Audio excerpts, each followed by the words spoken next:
बंगाल में खेला होवे, कहते हैं ना, बंगाल में खेला होवे। लेकिन ममता दीदी, मैं कहना चाहता हूं, खेला होवे निश्चय ही होवे। और अब तो बंगाल में बोडो खेला होवे।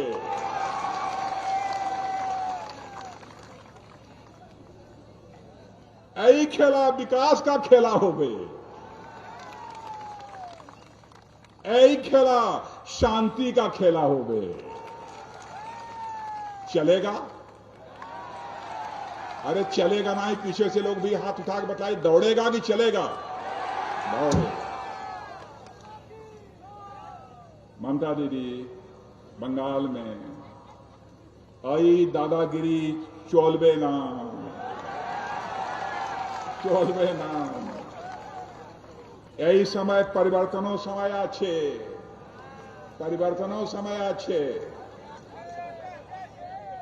आप लोग जो खड़े हैं, ये सही है? परिवर्तनों अच्छे या नहीं है?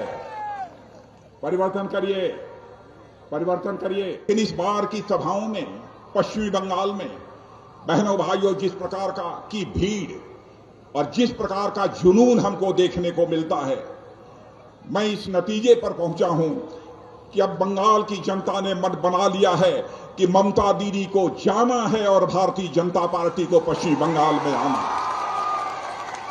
बंगाल की राजधानी कलकत्ता, कलकत्ता तो कभी यह भारत की आर्थिक राजधानी हुआ करती थी, लेकिन लगातार 34 वर्षों तक यहां सीपीएम की सरकार रहने के कारण और 10 वर्षों से यहां पर टीएमसी की सरकार रहने के कारण, बहनों भाइयों, हमारा यह कलकत्ता और यह बंगाल जो एक औद्योगिक केंद्र के रूप में माना जाता था, औद्योगिक राज्य के रूप में माना जाता था, 44 साल में इन दोनों राजनीतिक पार्टियों ने बंगाल को तबाह कर दिया, बर्बाद कर दिया।